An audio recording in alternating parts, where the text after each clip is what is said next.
is the Glass Cannon Network.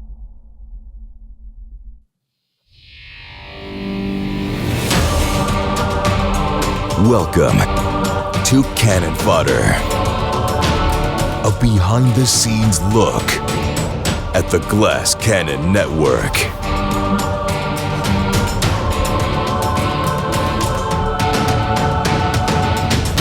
Yo, what is going on, Naish?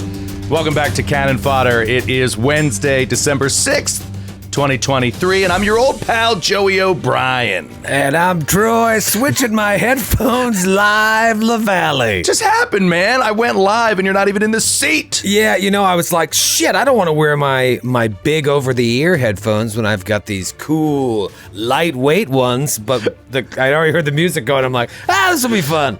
Here we are. Let's roll the dice. I don't know, man. I think that you might not make it as a news anchor in this town. You can't just drop off camera the second the show goes live. This just in. I do what I want. I'd love to see a news anchor do that sometime. Like, I'm hearing something from my producer. I do whatever I feel like. This just in. Do whatever I feel like. Troy, we have just returned, I don't know if you can hear it in my voice, from PAX Unplugged. 3 straight days of hot, sweaty gaming. Yeah. And it has dried out my throat. I don't have any con crud. I'm not sick, but I'm dried out. It doesn't hit you the first day. You'll give it to a couple days afterwards, then you'll know. Yeah, but what about you? You were like... On the last day, you got up and you were like, I'm 100% sick. I just always feel sick this time of year. I treat my body like a truck stop toilet. Yeah, no, I feel good. I'm tired. Okay. I'm very, very tired, but yeah. That's because I was up late watching Hallmark movies. Cons are exhausting, man. They're fun, but they are exhausting. It's so funny because from back in the day when we used to go, it would be impossible to not stay up all night partying and then game all day, and I was so tired all day, every day at those cons back then. And now we're not staying up as late. We do have some more work stuff to do, but it doesn't change the feeling. I was talking to Paula Demi about this, who was there, that like when you're at the con, I just feel so freaking tired the whole time I'm there, and I'm trying to like push through. And she's like, "Oh yeah, that's everybody at a con. You just constantly feel that way." Yeah. Like, I wish I could just feel great every day, all day. But I suppose I'd have to go to bed at 7:30. Yeah, I don't know. This was a weird con, and that like right when I walked in on Friday, because I went for a little bit before we had our call at the show, I was like, I feel like I've been to 50 of these this year. What am I doing? What am I doing here? Then after the show was done Friday night, we got to go back on Saturday, and we had a lot of fun. Actually, just playing a game for about 6 hours, and so that was nice. But I remember just being like, I'm ready to take a break now for the rest of the year. Yeah, and I also think that you are in a unique position in that. People don't do what you get to do now, right? Like that you just get to fly to all these cons every year. Like the average consumer, which we used to be in this realm, was you went to the one that was close to you, right? Once a year. And it was like, yes, it's here. Yeah. And all that. And that shit. Whereas like us, we're seeing a lot of stuff that was at Gen Con. Right. So it's just kind of like making its way to the East Coast, and everything isn't so new and flashy, at every single con. So it's kind of, yes, I feel like there was nothing that blew my mind on the floor. Right. Yeah. I don't know what I was looking for. I'm always walking around being like, where is it? I have everything here. There's nothing here I don't have or could get with like a phone call. Yeah. Well, I brought my kids for the first time. That was awesome. It was really fun. I mean, they had an even shorter fuse than I did. Like after a few hours, you could do the overstimulation. It was just like, and you're like, all right, we got to walk away here for a little bit because you want to buy everything, you want to play everything. Yeah. And sometimes as a kid, you don't know how to manage those expectations, right? But we had a great time. But it really did highlight for me. So last year and the years previous, I was there and I was like, man, there's so much stuff for kids here. I got to bring my kids. Then I get my kids there, and man, does it highlight for me how much adult stuff is there and how little stuff is really for kids. Because you're walking around, and at one point my daughter was really frustrated. She was like, it's all just grown-up games, And while you can teach a 7-year-old to play grown-up games, it's hard to walk up to a demo booth for like a 14+ game and have them just understand what's happening, right? It's like you see how many games are deeply complicated strategy games, and I was like, okay, all right, well, let's just go to the games library and get something that says 6+, and we'll play that. And we did that, and we had a great time. It was awesome. Like on Saturday, we all played Root. You brought your copy of Root. You were really excited to find some nerds to play it with, and so me, you, and Kate and Sydney, eventually Matthew played Root, and we had so much fun. And I was like, well, I would love to buy that, and it would just sit unopened in my closet because I couldn't teach this to my wife, my in-laws, nothing. I got them playing Wingspan, and we played a bunch this summer. Like right after our Seattle trip, we went to a game store, and you were like, oh, this is a great game, Wingspan. We played 9 games of that, and then we all went and bought it. And I'm like, this game I couldn't teach to anyone.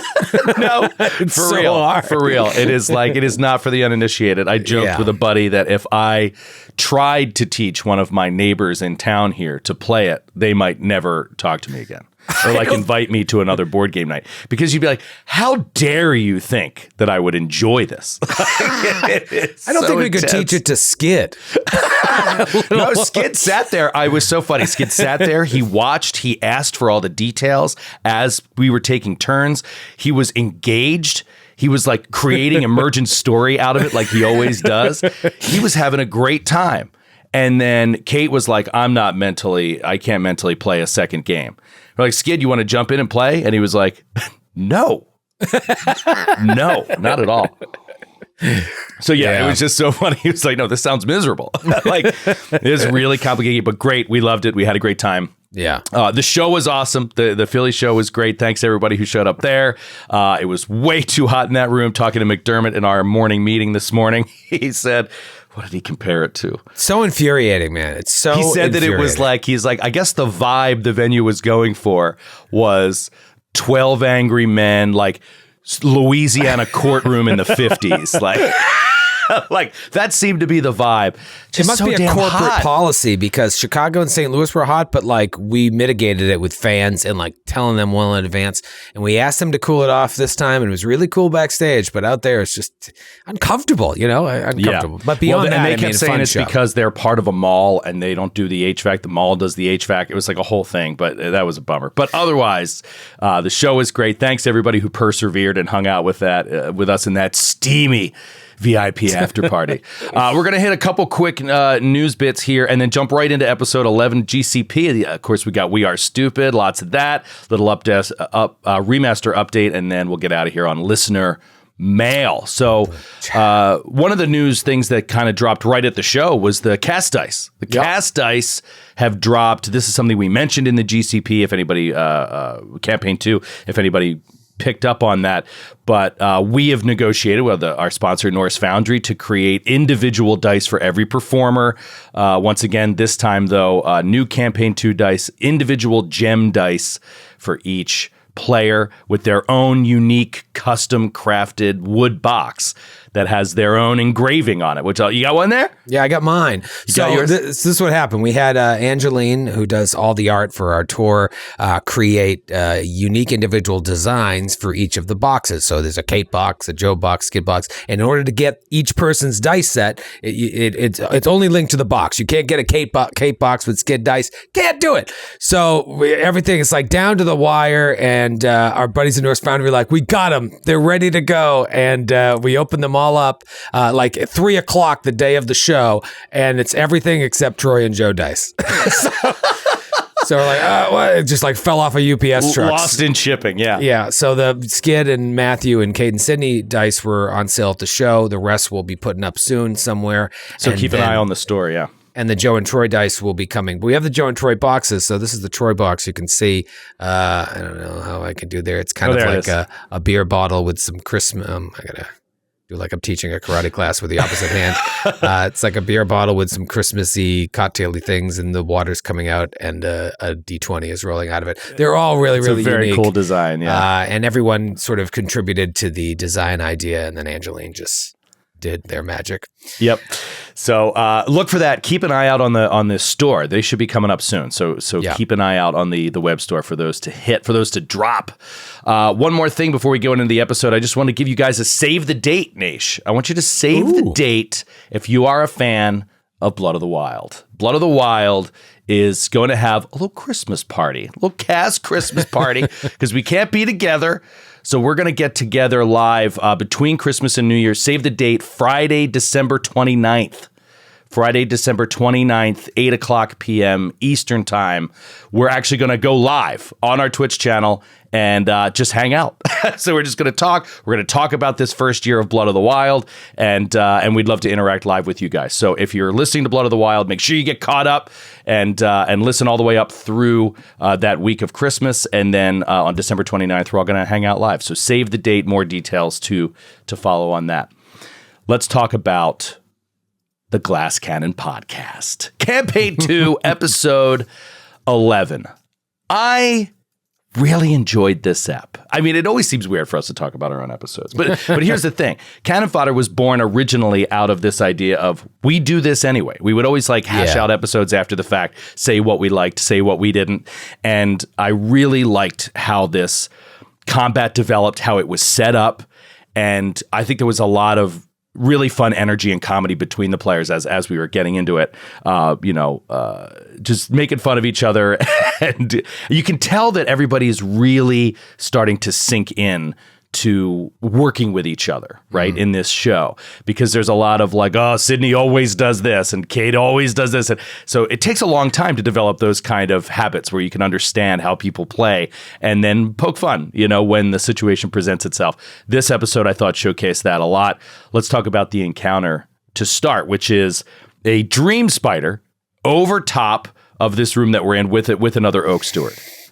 And we begin by seeing this ladder being pulled up out of the room. Talk to me about the opening of that encounter. I want some behind the scenes knowledge here, and don't BS me. Just give me the straight juice. Is this encounter designed to start in this way?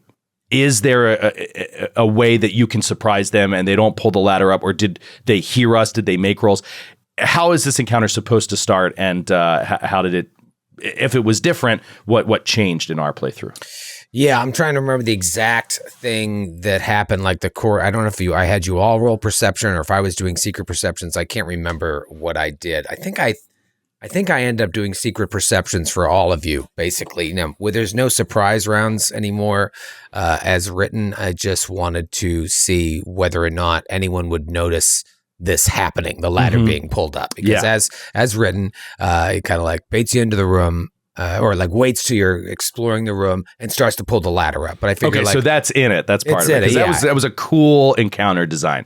The first thing you see is a ladder being pulled up. Right. What do you do? What's going on up there? Right. Yeah. And so especially where they both have ranged abilities, it would have made it really tough if that ladder got up there. But I'm thinking that's going to make noise. I think maybe in the past, and I'm sure people would run it this way. It's just you notice the ladder gets pulled up, roll for initiative. But in this was I'm starting to pull the ladder up, and I think Lucky and maybe Zephyr heard or succeeded on the perception check. I can't remember what it was. And so now it's down to initiative. If I roll a higher initiative, that ladder's going up. That's it, game over. But how much more interesting is it, and it just kind of worked out this way, that Lucky's I run and jump on the ladder. Oh, okay, all right, so this is what it's going to be.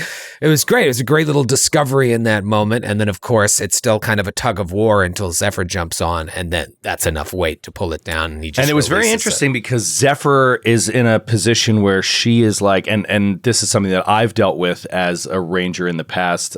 She's a monk, but Lork was kind of a switch hitter ranger, they called him in first edition, which was could competently use a bow, could competently use a melee weapon.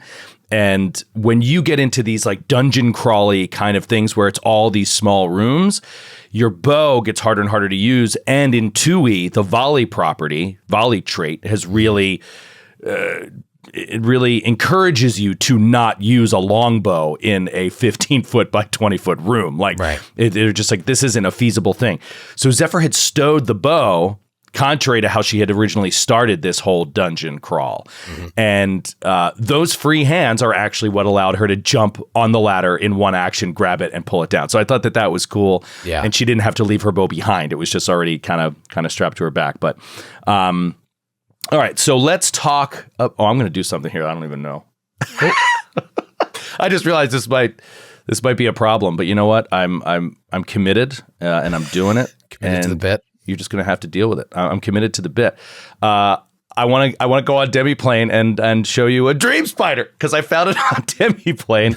And let's just look at some of these stats here. Because cool looking spider. It's a very cool looking spider. Where does it come from? Do you know?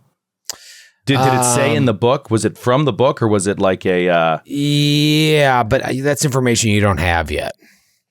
Okay, yeah, that's fair. Well, yeah. I just meant the Dream Spider like design. Where they like generally come from. What was it? Because I remember Dream Spiders in whatchamacallit, Emerald Spire.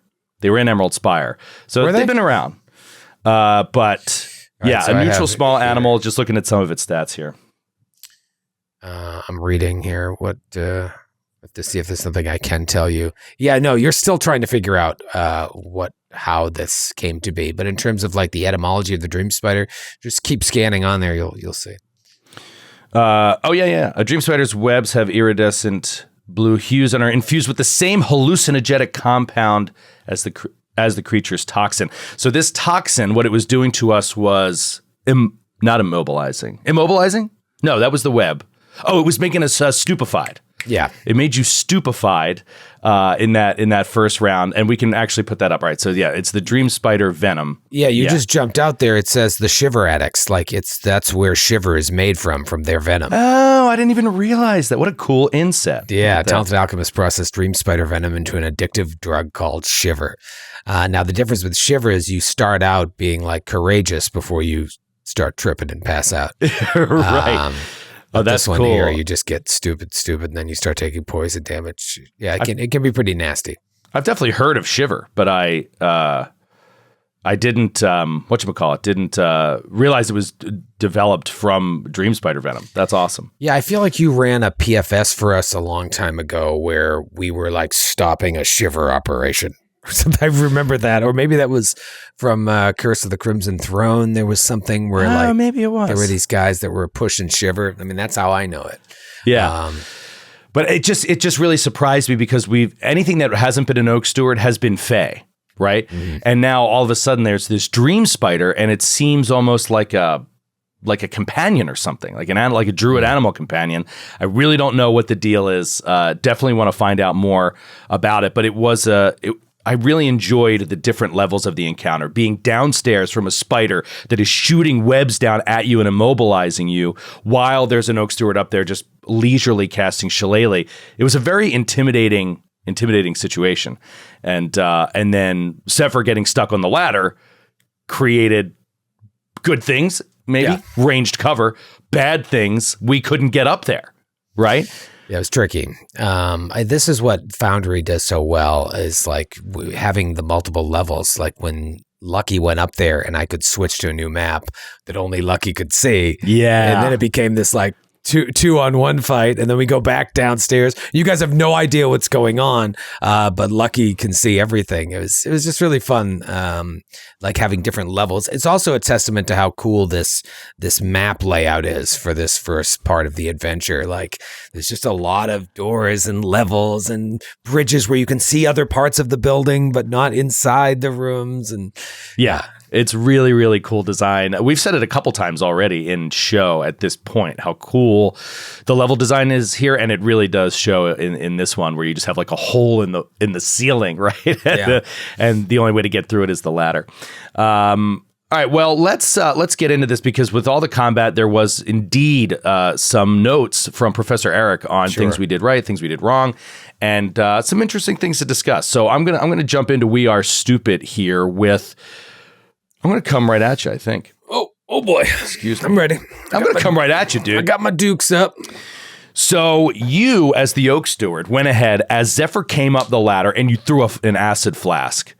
And man, I was cracking up. I mean, this was so classic Glass Cannon. Like you were like, I throw it right in your mouth. And it just evoked such a horrible image. Like, bam, I pour it right in your face.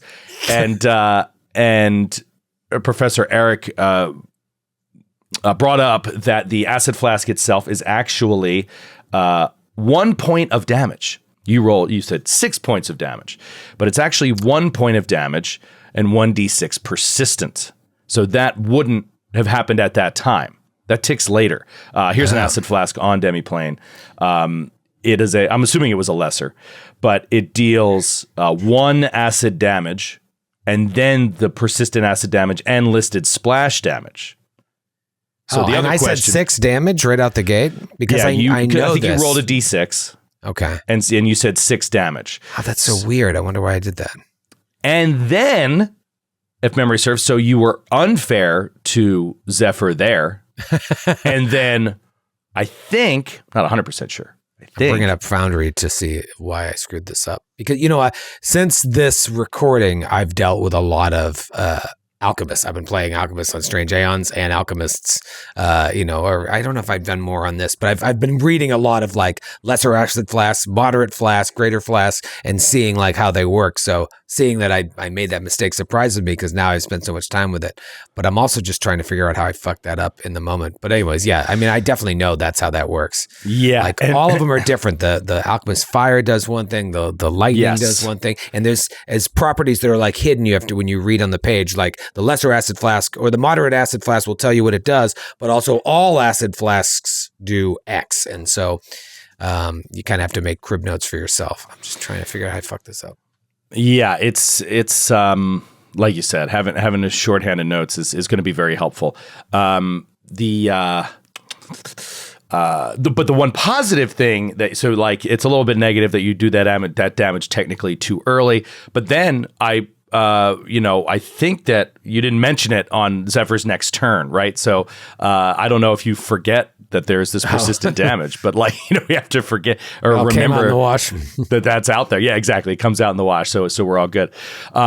Matthew did a treat wounds. This goes back to just before the combat, and he mentioned he doubled his 2d8, and I told him on air that it's 4d8. The difference there, and Professor Eric points it out, it's like, it's fine, you guys caught it on air, but just remember, once your medicine levels up and you are doing 2d8 plus 10, you do not double. You just do 4d8 plus 10 on a crit. You don't double the 10, so it's it does not get doubled. So it's just important not to get in the habit of doubling, but doing double dice. I see why I did that. It's Foundry says 1d6 plus 1 acid as damage. Really? Yeah. And it's like acid flask, strike plus 5, and then 1d6 plus 1 acid. Was it a moderate flask or something? No, it's a lesser acid flask. It just, that's how it was written here. It's up to me to know that's not how acid flasks work. But as written, it looks just like staff, strike plus 6, 1d4 plus 2 bludgeoning. It looks exactly the same. Raged, acid flask lesser, 1d6 plus 1 acid. Oh, so it's just like a typo, basically. Because when I look at the actual book, it just says lesser acid flask. And so... Well, but it says damage 1d6 acid plus 1 acid splash right in the John. Weird. Yeah, so I think it's Do you think you caught a mistake on Foundry? I mean, the way acid flasks are written in the handbook is different from how it's written both in the adventure and on Foundry. So it could be that they just wanted this to be different or maybe they were more potent acid flasks. But here's why I think that that's wrong. Let's go back to, let's look at a moderate, right? Like if it was a moderate, you go to a moderate here and it's still only 1 acid damage. And what goes up is the persistent. And I think that this is very interesting narratively. It's like acid, when it hits, doesn't hurt right away. Yeah. But it just starts seeping in, and then it can be really, really terrifying and damaging.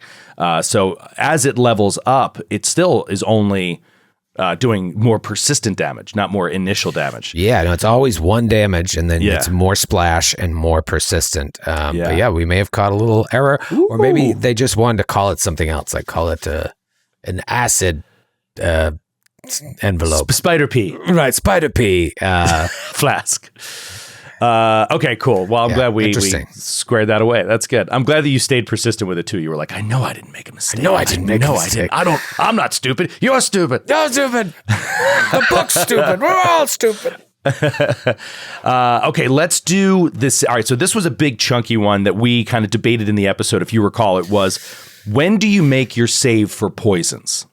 Yes. When do the rounds tick? Right? On the creature's turn, on the afflicted character's turn. Beginning of the turn, end of the turn. Beginning of the turn, end of the turn, exactly. So, there is no answer. There's no straight answer. Professor Eric lays out that it is vague and that different GMs handle it differently.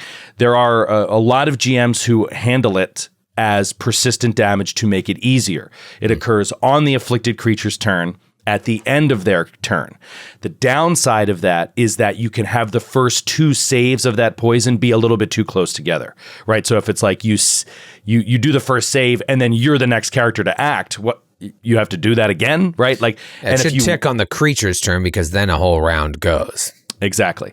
So what Professor Eric does is he does it on the creature's turn that executed the poison, but he does it at the end of their turn. He always does it at the end of their turn. He's like, it's just to make it easier to remember, because most things that tick in across the game happen at the end of turns. So he's like, I just do it at the end to make it easier. I also like, he's like, you definitely don't want to get into the weeds of like, well, it did it on its second action, so does it tick during its second action of the next turn, right? It's like, just do it at the end of the turn, or you could do it at the beginning as long as you I think you should do it at the consistency. beginning, because the problem is, if you're then exposed to that again, it increases the stage. Mm-hmm. So like that definitely favors the enemy if you're waiting till the end of the turn, because like, let's say someone gets hit, fails, goes to stage 1, right?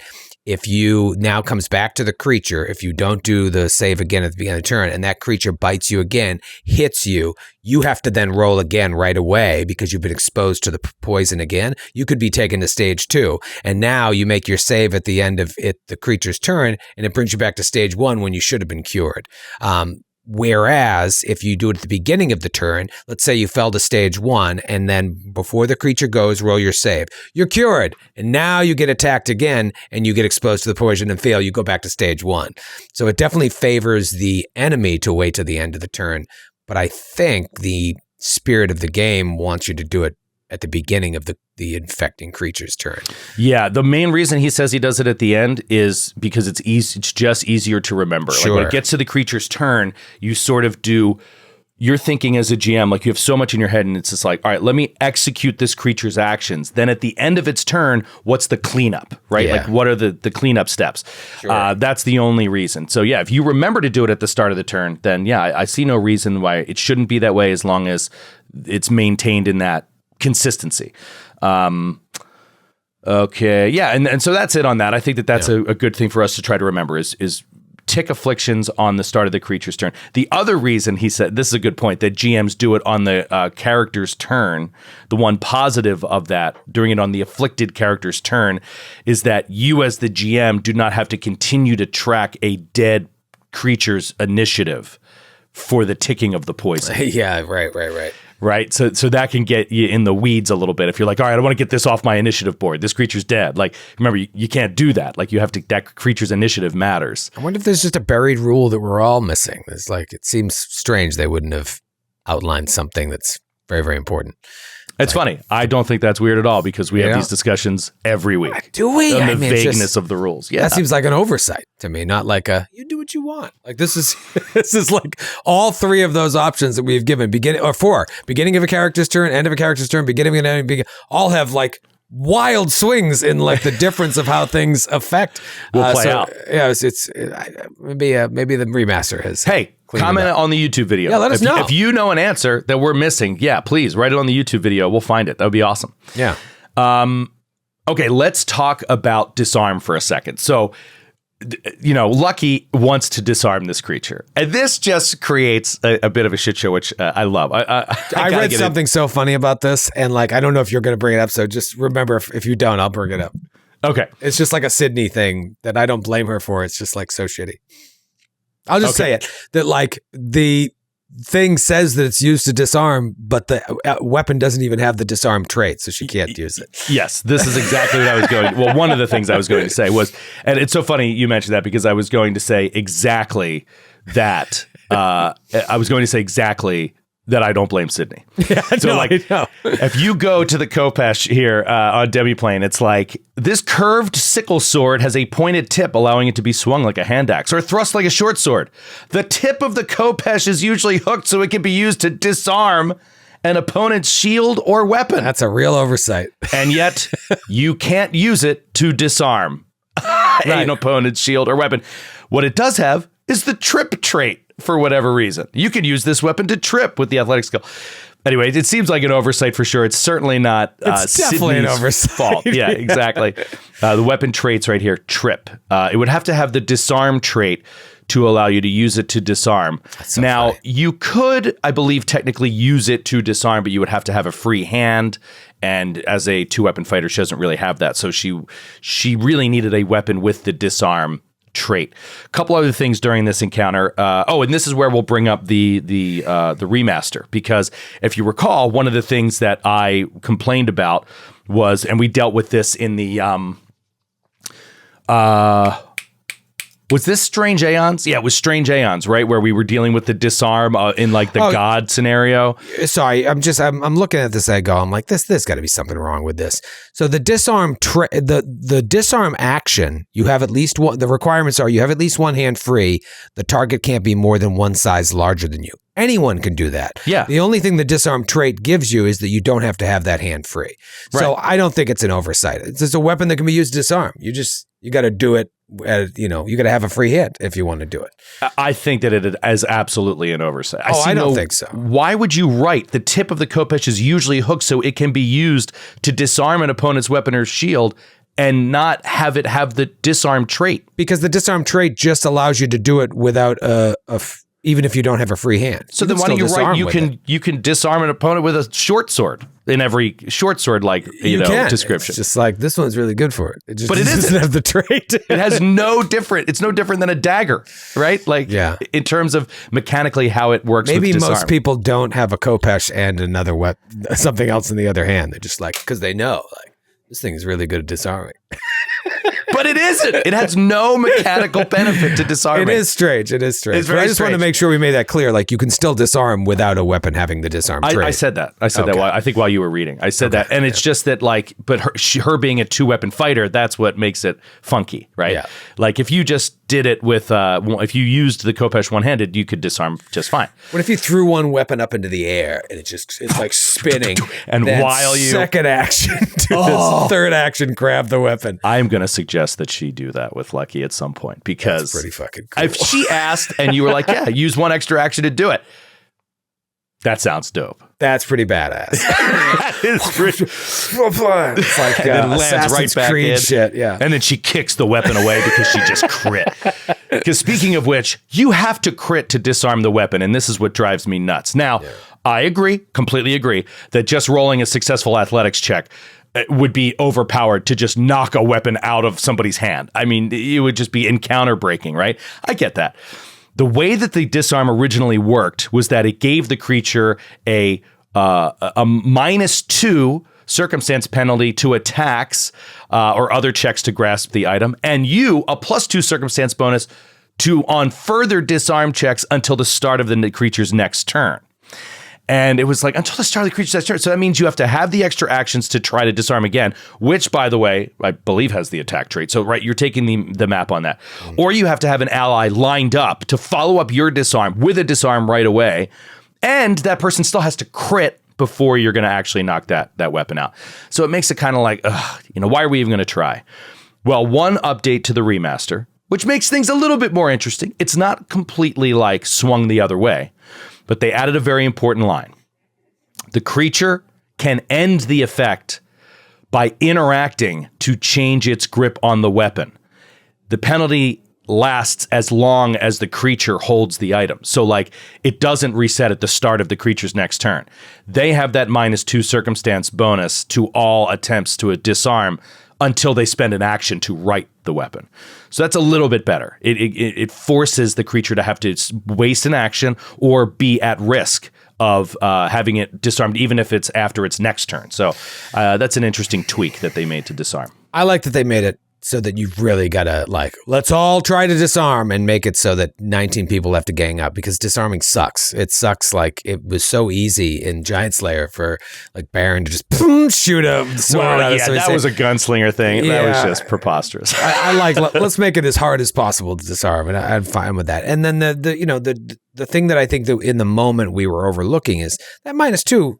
That's huge. That's huge. So much more in this game. No, we didn't overlook it. You said it. But the problem is it ends at the start of the creature's next turn. Yeah. So the only way it would take the -2 to attack is on an AOO, if it had an AOO. Right? It has to be timed right. Like you're doing it before the monster attacks and before your friends can admit them. You've got to really know the rounds and know when to do something like that, when it's even worth doing. Yeah. Yeah, I just don't see it working before the remaster. It doesn't work. In terms of the attack penalty. Like the attack penalty, it goes away at the start of the creature's next turn. So it's never going to take the attack penalty. But now, with the remaster, it has to spend an action to write the item and get rid of that penalty. Yeah, that is kind of lame. Yeah, but it's been improved, and I'm happy with the improvement. Okay. Cool. Also, a note: the Khopesh. The Khopesh is not agile. I believe she said it. Sydney said it was agile. I think she was thinking of her other weapon. So we gave her a -4 on her AOO, or no, not the AOO, the second attack that she did, and I think she still hit or whatever. But it was just it should have been a -5, little tiny thing. But gotta have Sid remember that weapon, though it sounds like an agile weapon and cool, does not actually have the agile trait. All right, and then last thing before we get to listener mail is just this: is climbing the ladder by the book. You have to have 2 hands free to climb. There is a feat, Combat Climber, that reduces you to only needing 1 hand. Every player I play with just thinks that they can always do everything with 1 hand when they have a weapon in their other hand. And I get very no. Things are complicated. Climbing is a complicated thing, whatever. So he points it out here, Professor Eric, that you do have to use 2 hands. And so the whole lucky leap up the ladder, get into the room, attack twice with a weapon. He was just going cross-eyed, I think. I think Professor Eric was like, how on earth are you making this happen? You got to get up there. You have to interact to draw the weapon. Maybe you get 1 attack in. You certainly don't get 2. But yeah, so that's just something important for us to remember. 2 free hands to climb. She needed 1 action, stow 1 weapon. Second action, stow another weapon. Or really free action, drop a weapon. Be like, I'm just going to be 1 weapon from now. Yeah. Climb, get up there, another action to, yeah. And the thing is, that's one of those things that as a GM, you're like, this doesn't seem like something they're interested in doing. And, it's true. It's true. You got to kind of pick your battles. I want everybody to police themselves, but it also, I think the alternative is she doesn't go up there because she's like, that's too much. That's hamstringing me too much. There's no sense in going up there. And it ended up leading to a more exciting combat. So it's just this really tough thing to try and balance with staying true to the rules and trying to do things that make the combat more interesting. I don't really have an answer for it. I wish my ideal answer is do it the right way and still go up there. Be bold. Maybe I'll get a hero point out of it. But yeah, I don't know.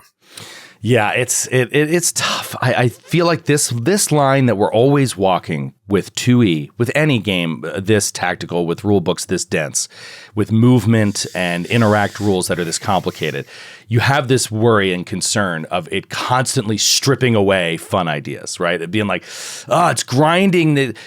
But what I think is people have to stop thinking that you just do whatever you want in your round narratively and start thinking of the actual complications that come with these things in a physical universe with rules and and then make that narrative, because that is really interesting to me. People be like, oh, it's so much less interesting. She couldn't even get up there then that round. It's like, well, make it interesting. It's like, I sheathe my weapons and I start climbing up. That's my round. It takes 3 seconds. It gives the enemy an advantage. Things are tense, instead of complaining about how many actions it took you and dragging everything to a halt, it's like, just go with the narrative element that the rules put you into, and it feels more realistic and fun in the way that it gave you it's not even a disadvantage. It's just, it takes you one more round to get up there. What's the big deal? A couple more pot shots. Oh, you get stuck.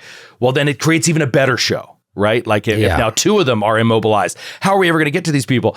It just creates better drama. And then when the heroics come out, they're that much bigger. So anyway, that's my 2 cents on it. We've always talked about this before. It's like, make the game harder on yourself, and not like just for the sake of being harder on yourself, but like assume that everything is more difficult to do than you assume. Like climbing, it makes sense. You're like, I'm holding, I can open a door with something in my hand. I can do that. Be like, okay, well, maybe you can't. And then, so how do you work within those constraints? And it's tricky. Some people just don't. How about this? How about like a 12-foot ladder, right? Up the side of your house, and a can of paint in one of your hands, right? We've done that. You got to do it. You hold on. Do you think you could do that while people are shooting shit at you?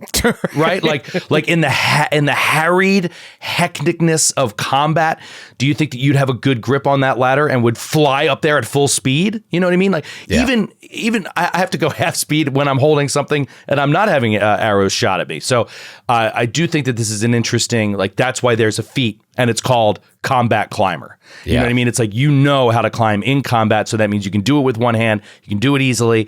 And then I believe Professor Eric believes that catfolk get a climb speed at 5th level. So that's cool. Yeah, at 5th level, this all becomes easier for you. Okay, but early on, we got to grind it out. Anyway, I just think that thanks for pointing that out, Eric. And I just think that's one of those interesting things, because I think we all at times find ourselves being like, and you've done this, I know, been like, God, like you just see it and you're like, I'm one action shy. In the economy, and it throws the whole round off for you. And like, I get it. I get that frustration. I've been there. Try to just, instead of changing the whole strategy and grinding everything down to a halt to make the perfect turn, like just do a little bit less that round and then save it up for next round where you can. So. Yeah, I agree. Anyway, fun times. Let's do a little listener mail and then we'll get on the road. It's time for listener mail. You gotta get your brain up on it. Time for listener mail. You gotta cue that fucking. Thank you so much, Nicholas. All right, this one from Andrew in Minnesota. What's up, Andrew? Thanks for writing in. This one, I had to throw this out there because as you, Troy, are now getting deeper and deeper into recording season 2 of Time for Chaos, I thought this one was appropriate. How much should my players be responsible for remembering in a long-term campaign? We play once a month for about a 5-hour session. I send emails of recaps to recap sessions. I have a Google Drive sheet with all the recaps. I do a last time recap before we start each session, and all I get are blank stares and crickets. Do I need to not play with stoners, or do you have any tips? It's a great question, Andrew. Great question. I certainly don't have an answer to that age-old problem for GMs. I think we all suffer from it to a certain extent. I just wanted to tell Andrew, I feel you. I commiserate. It is, in Delta Green, it's the same thing. And I feel like players are good about focusing on their characters and their characters' emotions and their characters' development and their interaction with the other characters. They're doing a lot of work there, and that's important. And that will give lifeblood to a story that you're telling, not necessarily the clues. The clues aren't the lifeblood of a game. It's really the players' interactions with each other. And as long as they care about their characters and want that to shine, you're going to be okay. But I'm just amazed at like when I put clues on a board, on our VTT and just let people. They're there the whole season. You could look, you could re-look, you could talk about you, and no one ever looks at anything. Nobody cares. It's just amazing. It's amazing to me. What are your thoughts as you head into it? As you get started on this next season of Time for Chaos? How much actual recapping did you do behind the scenes with the players? None. I did no recapping. I had a big recap for the season 2 premiere, which will be out eventually.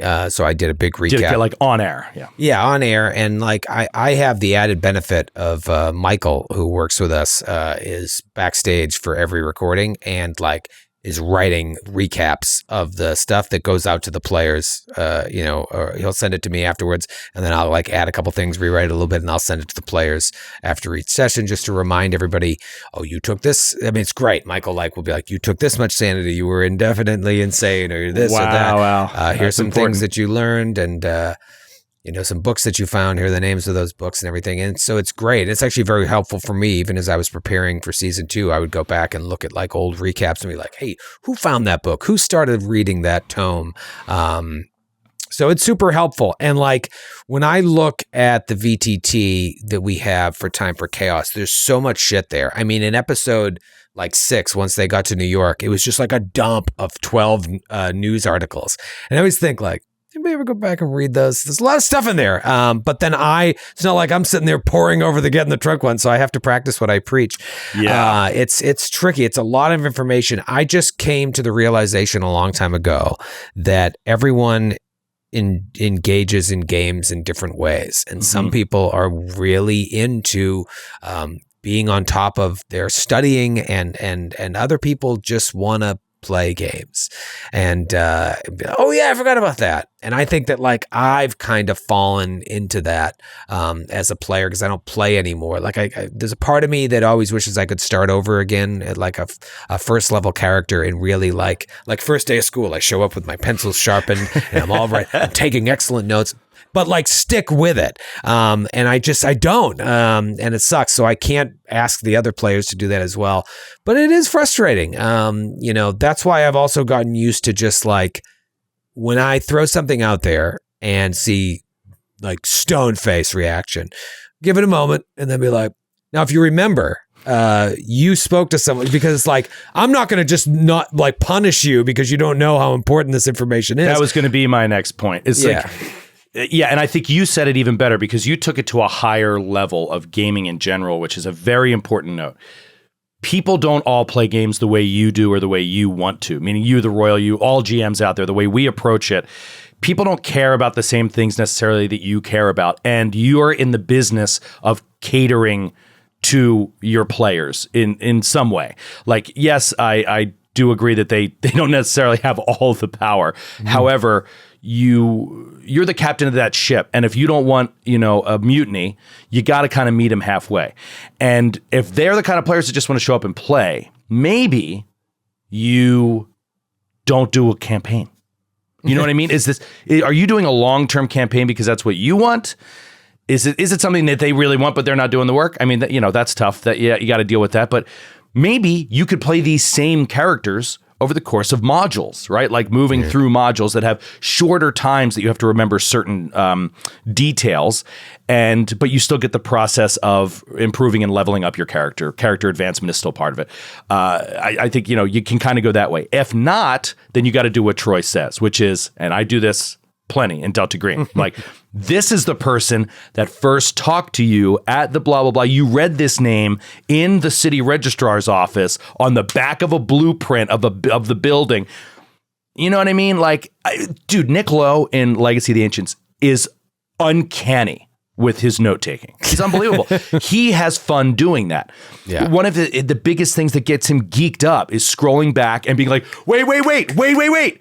This person was mentioned to us, it blah, blah, blah. And then he always gets bottle caps for it because it's great work, and he has fun doing it. I don't have fun doing that. I just like to show up and play. So I get both sides for sure. Yeah, and sometimes you realize as a player that this might not be the game for you because it's not fair. There was a certain point towards the end of season 1 of Legacy when I was playing Rhapsody Kincaid where I had no idea who the enemy was we were fighting. And like people kept talking about something, and I was like, I think this is one of the reasons I was like, I think I might want to replace myself on this show with someone who's going to be more engaged than I am, because I felt like I was engaged and I was just missing key things. And it was one of those like realizations, like maybe you got to pull yourself out of the game because you're not doing a service to the people around you and the GM who worked so hard. Dude, I can remember back in our Jade Regent pre-Glass Cannon days